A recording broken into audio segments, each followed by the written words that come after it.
Hi, I'm Andy Drinkwater, and this is SEO in 2023.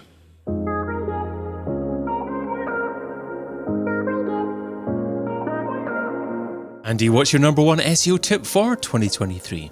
So the first tip is for anybody who's looking to get some sort of an insight into their website, and that is to look at some of the more popular issues that I find when I'm auditing websites. And the first one I'd like to share with you on this one is probably the most popular that I see, which is getting disallow and no index the wrong way round when you're trying to get pages de-indexed from Google.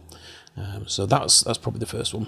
Okay, and for SEOs just getting started and just contemplating what the difference is, do you want to share that? Yeah, of course, yeah. So a disallow will essentially prevent Google from ever reaching a particular location in your website. That could be a file, it could be a folder, it could be an image. And no index will prevent any pages from actually becoming indexed in Google's search results. If you get these the wrong way round, and if you disallow access to a file or a location first and then try to no index it, Google can't reach the file to see the no index see the no index tag. So if you do it the other way around, make sure you put the no index in first of all, make sure that Google has seen this and the pages have actually been removed from the results.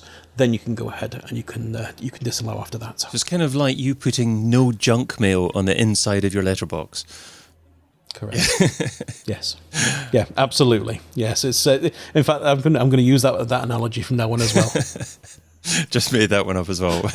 So you're kind enough to provide me the list of a few different tips you're using, actually, technical SEO tips that you wanted to share for 2023. And number 2 was the need to devalue pages. Yes, absolutely. I mean, if anybody searches for their website in Google, just do a search for the brand name, and what you should see is the site links, which will appear underneath the site itself. Sometimes you will see pages that are being linked to there which you don't want them to be, and it might be an About Us page, it might be a Contact Us page, and you don't want those on there. And that's predominantly because of internal linking. Because internal linking is what powers the majority of the site search results that Google uses. If you're finding that these pages are turning up and you don't want them to be in there, or if you're finding that you're having a hard time getting one page to rank in front of another that might be sort of similar types of pages, then it might be that you need to actually devalue those pages. And one of the most popular ways to do that is to look at the internal links to them. That's probably the biggest issue with them. Okay, so you want to keep them in the index, but devaluing them, i.e. probably reducing their rankings. So you're probably talking about taking away the more authoritative links, so maybe the links from your homepage and other significant pages, but keeping links from other pages on your site. Yes. I mean, they're useful, but if you want foot traffic to find its way around your site, but if you're trying hard to have one page appear over another, and whatever you're trying just doesn't seem to be working, then devaluing them is often one of the biggest things to be doing with it. And your third common issue that you wanted to share was linking to 404 pages. Oh yes, yeah. That's so. This one is. I don't think I've done any audits so far this year where I haven't seen at least a handful of pages being linked to 404 pages, and they can happen in a number of ways. It doesn't mean to say that anybody's necessarily been negligent with the site. It might be that you've pushed a product onto a page, you no longer have that product, so you remove it, but you've not done the other changes at the back end, which means that you end up linking to a 404 page. Google doesn't particularly like that if it's too many. I think the odd one here or there, anybody can expect to find 404 pages on the site, and sometimes it can even be that you have external links pointing to pages that you no longer have on there.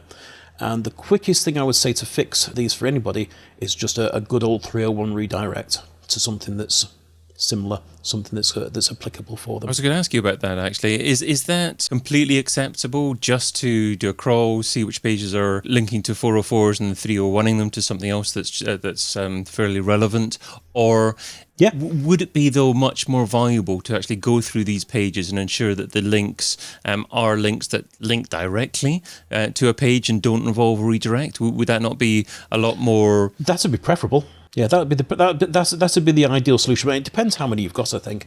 I mean, if it's the odd one or two, then yes, you can go back and do that. If you've got 5,000, 10,000 coming from all over the place, then it might be that you have to sort of create a matrix, a redirect matrix for that sort of thing. But it depends then if you can do it programmatically. So there's a number of ways you can try and get around that becoming a really big job. But certainly a crawl will throw up and give you an idea of which 404 pages are actually still live still being linked to live on a site. Your fourth common issue is duplicate page titles. Now, I remember 10 years ago dealing with CMSs that didn't allow you to apply a separate title for each page. But I mean, surely nowadays that's not still an issue, is it? You'd be surprised how many times you see these sorts of things. I mean, with the page titles, it depends really. I mean, Google's getting really good at these sorts of things. They are traditionally going to know which pages should be the ones that you want on the site, which ones you don't. And if you've got too many duplicates, then they'll generally just pick one or pick one of those, and they'll show that one as well, even instead of the duplicate. Even if there doesn't necessarily need to be a canonical in place. But you'd be surprised at how many of these, and it's probably 90+% of the sites that I audit that have these duplicate page titles on the sites as well. And if you have too many, then it can become a problem, and it's fairly straightforward to fix. Again, these sorts of things. I mean, and it doesn't mean to say that because you've got a duplicate page or a very similar page on a site that it doesn't make sense to have it on there. I mean, sometimes it might be useful for people on the site, but you don't want these two similar pages to be indexed, in which case you can leave the page live and just canonicalize it to the original one as well. So you can actually have the best of both worlds with it as well. I mean, if you do end up having two different pages with two almost entirely different types of content on there, or maybe two different blog posts or two different product pages in your site, but you've made the mistake of having the same page titles, do you still have a reasonable chance nowadays, because Google hopefully does a better job of actually understanding the context of your page, the content of your page? Yes. Yeah, Google's obviously done more recently with the rewriting of page titles, so that's less of a problem now than it probably was a few years ago. In fact, probably less of a problem it was 12 months ago.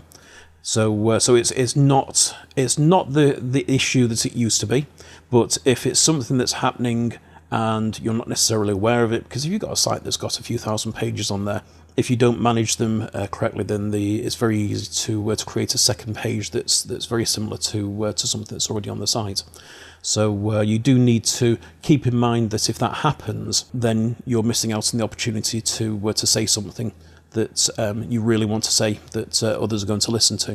So obviously a duplicate page title would prevent, well, if Google decides that they're going to rewrite it, then you lose out on the option to sort of really say what it is you mean.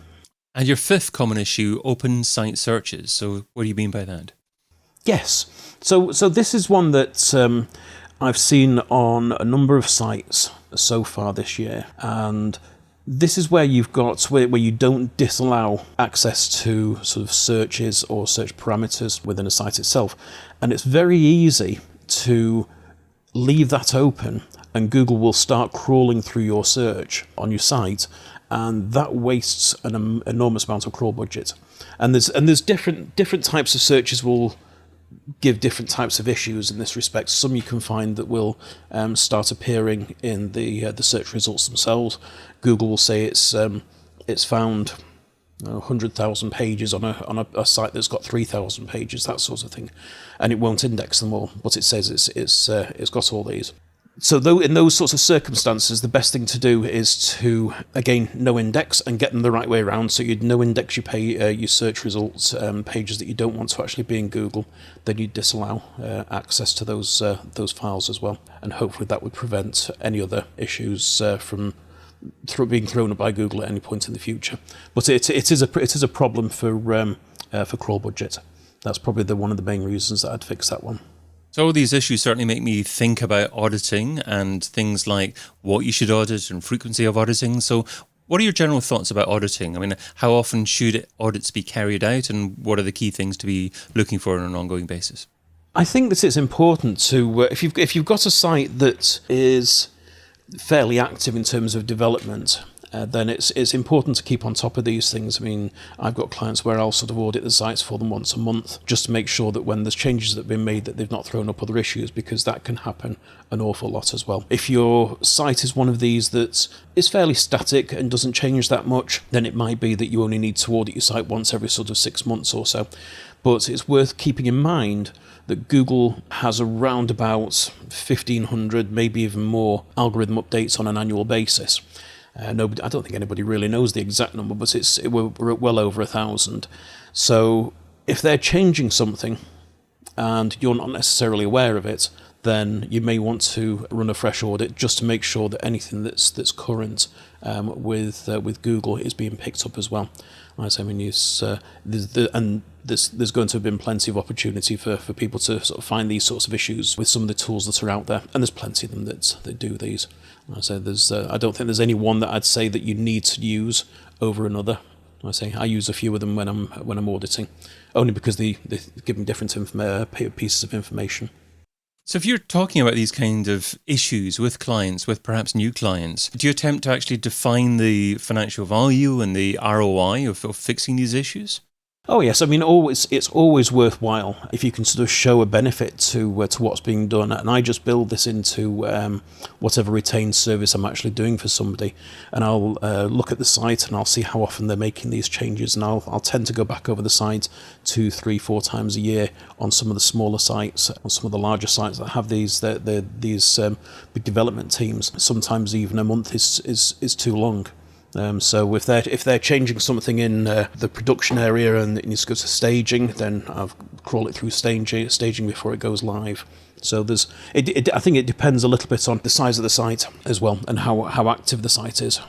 So, I mean, would you tie it back to something like forecasted ranking improvements as a result of fixing the technical changes and increases in traffic forecasted by achieving these ranking improvements?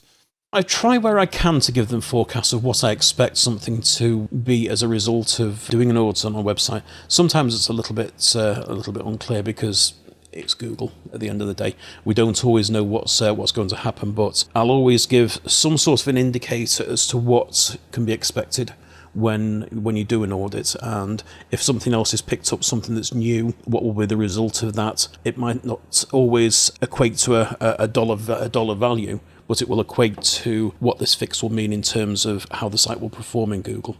So that in itself can be interpreted sometimes with an actual value itself.